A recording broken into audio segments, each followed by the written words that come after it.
Lily can't breathe. The words keep echoing in her head, louder, sharper, more terrifying every second. Malcolm is dying. Not later, not someday, now. And the clock is already running out. Her hands tremble as she grips the edge of the table, trying to stay grounded, trying to stay strong, but nothing feels stable anymore. Because this isn't just a medical crisis, this is a race against time, and the only possible lifeline may come from her own children, her twins, and if they're not a match, Lily shuts her eyes tightly. She refuses to go there. Not yet. Not until she has to. Across from her, Dr. Stephanie Simmons watches carefully, carrying the weight of a truth she hid for far too long, and now everything is exploding because of it. I didn't want it to come out like this, Stephanie says softly, but Lily doesn't respond. Not right away. Because right now, apologies don't matter, nothing matters except one thing, saving Malcolm. You should have told me. Lily finally says, her voice quiet but cutting, years ago. Stephanie nods slowly, I know. And she does. But knowing doesn't fix anything. It doesn't change the reality they're facing now. Malcolm isn't just sick. He has aplastic anemia, a condition that's unforgiving, relentless, deadly if not treated in time. And the only real chance he has is a bone marrow transplant. Lily looks away, her chest tightening, because she already knows what comes next. I can't help him, she whispers. The pain in her voice is impossible to ignore. Stephanie doesn't sugarcoat it. No, she admits gently, not after everything your body's been through. Cancer, treatment, survival. Lily fought so hard to live. And now, that same fight is the reason she can't save her own father.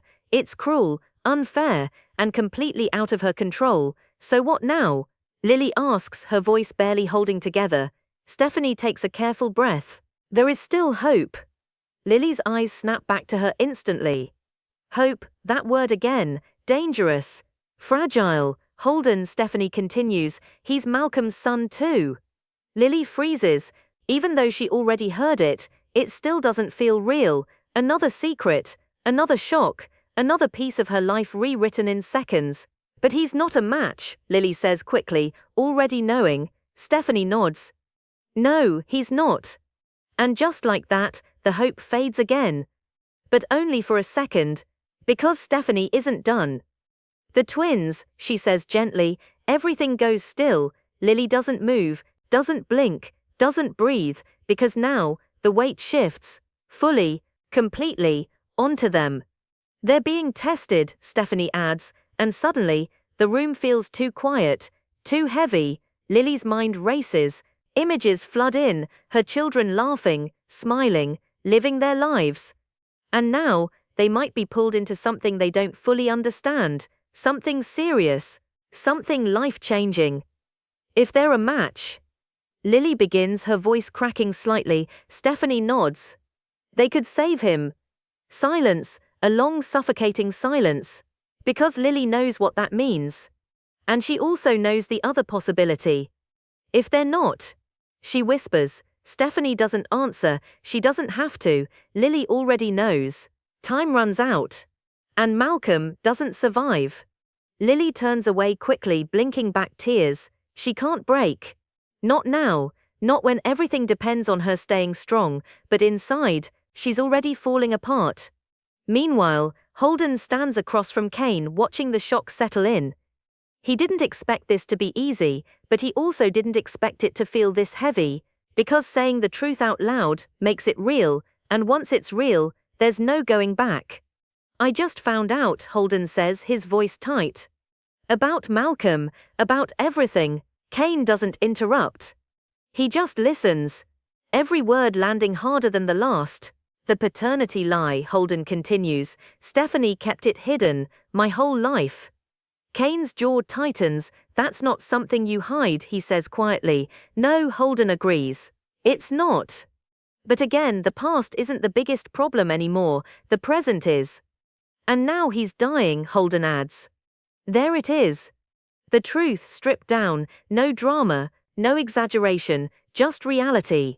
Kane exhales slowly, trying to process the scale of it all. And you're not a match, he says. Holden shakes his head. No, short. final, and devastating. Kane looks away briefly.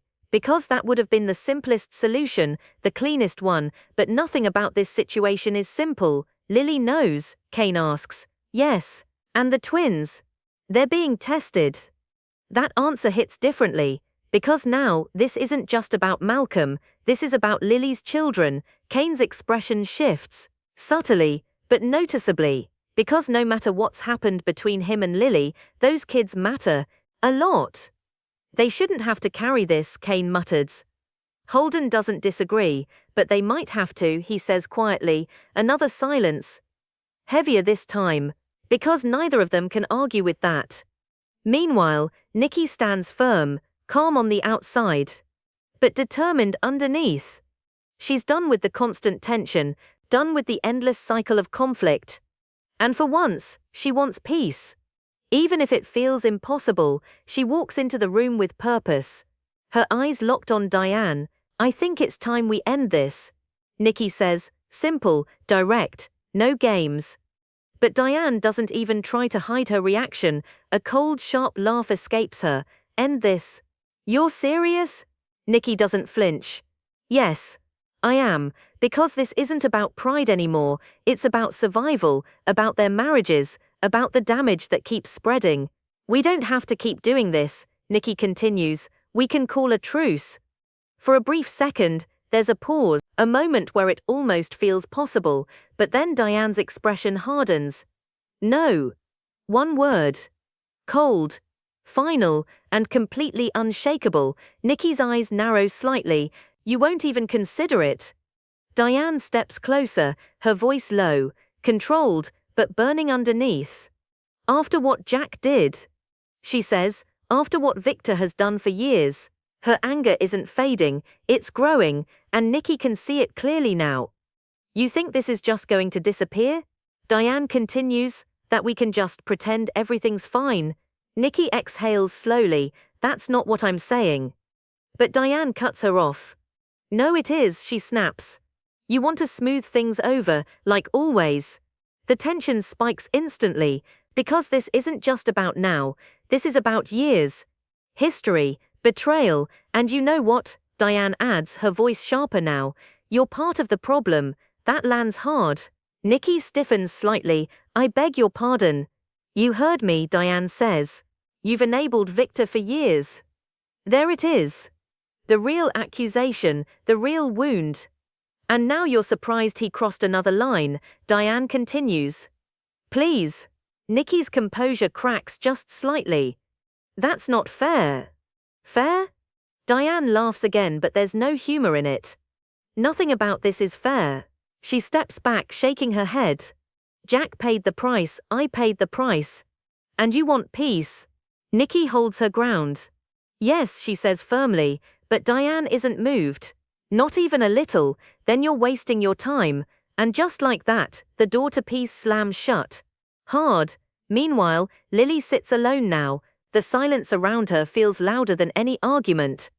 Because now, she's just waiting for answers, waiting for results, waiting to find out if her children can save Malcolm or if she's about to lose him forever.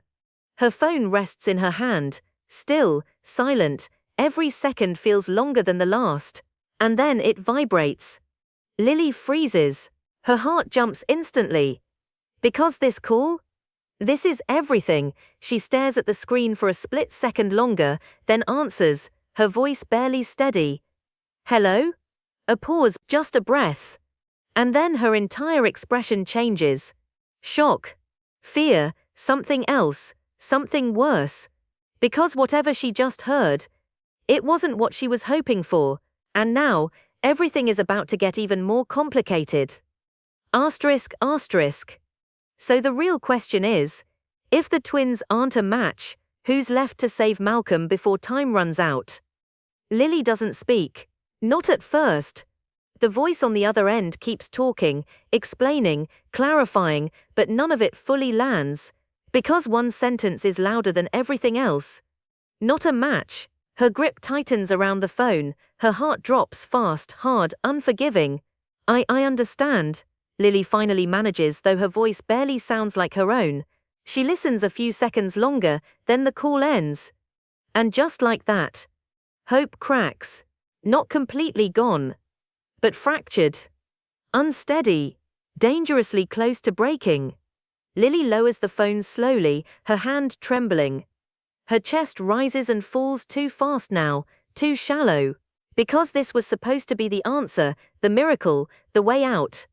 And instead, it's another door closing. No, she whispers under her breath. Her eyes fill, but she fights it. Fights everything. Because she cannot fall apart. Not now, not when Malcolm is still fighting, but the reality is hitting her harder by the second. If the twins aren't a match, then what's left?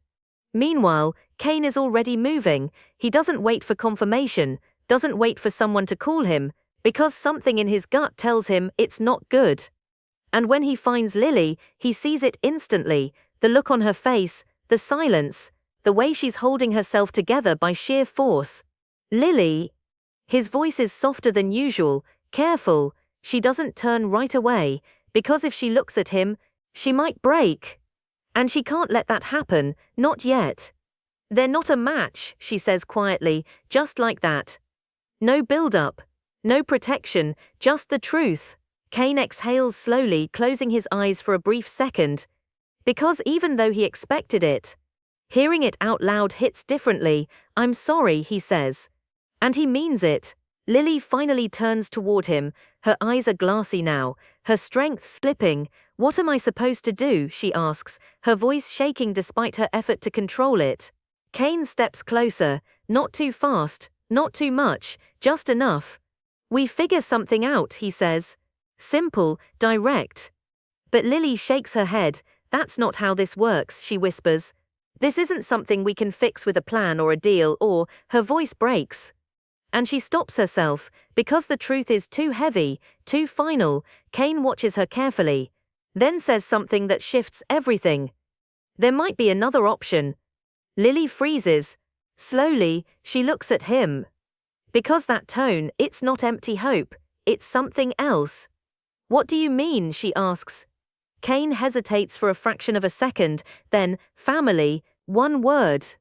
But it lands hard, because now the possibilities start unfolding. Malcolm's family line isn't small, there are others, connections, people who might not even know they're needed. Extended relatives, distant matches, registries, Kane continues. We don't stop here. Lily stares at him, processing, because part of her wants to believe it. Needs to believe it. But another part is terrified of another disappointment. We're running out of time, she says. I know, Kane replies. That's why we move faster. There's determination in his voice now, a shift. Because this isn't just about supporting Lily anymore, he's all in, and Lily can feel it, even if she doesn't say it.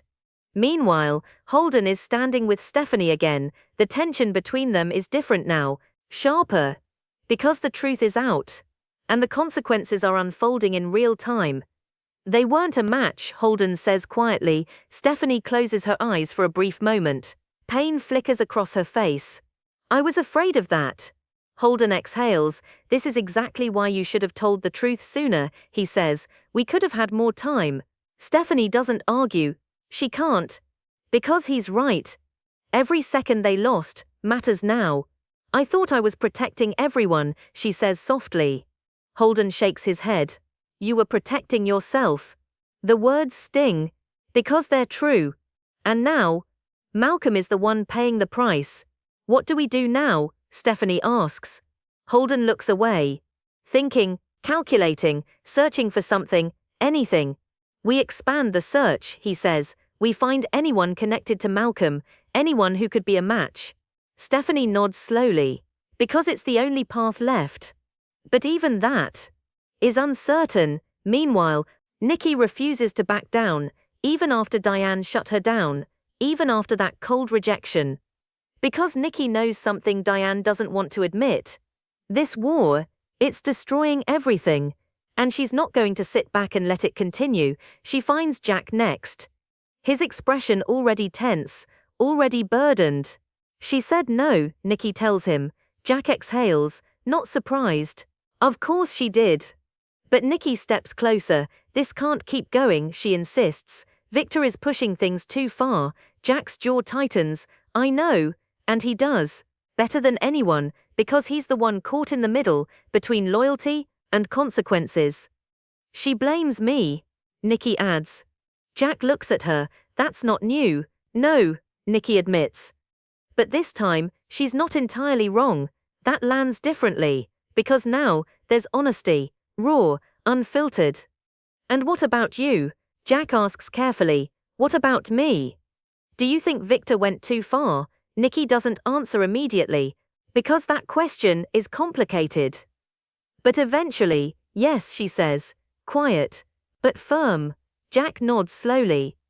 Because that's something, maybe not enough, but something. Meanwhile, Diane is alone, but her anger hasn't faded. If anything, it's stronger, because Nikki's offer didn't fix anything, it just reminded her of everything she's lost. Everything she's still fighting for. Peace, Diane mutters under her breath. Like it's a joke, like it's something naive. Because for her, this isn't about peace, it's about justice. And she's not ready to let that go, not now, not after everything. Meanwhile, back with Lily, the room feels different now, not lighter, not easier, but focused. Because even though the worst just happened, they're not stopping. Kane stands beside her, closer than before, not forcing anything, just there, steady. We start making calls, he says. Lily nods slowly, still overwhelmed, still hurting, but moving forward anyway. Everyone, she adds quietly. Kane agrees. Everyone, because now, there's no room for hesitation, no space for pride. This is about saving a life. And nothing else matters. Lily takes a deep breath. Then another, trying to steady herself. Because the next steps, they won't be easy. More waiting, more uncertainty, more chances for things to go wrong, but also, a chance, a small one, a fragile one, but still, a chance. And right now, that's enough to keep going. Her phone rests in her hand again, but this time, she doesn't wait. She starts dialing, one number after another, one possibility after another, refusing to stop, refusing to give up, because Malcolm is still here, still fighting, and as long as he is, so is she. But somewhere in the middle of all this, another truth begins to form, quiet, dangerous, and impossible to ignore, because what if the answer isn't in the past? What if it's someone no one has considered yet? And if that's true, then time isn't the only thing working against them, secrets are too. Asterisk, asterisk. So now the real question is, what hidden connection is about to surface, and will it save Malcolm or destroy even more lives in the process?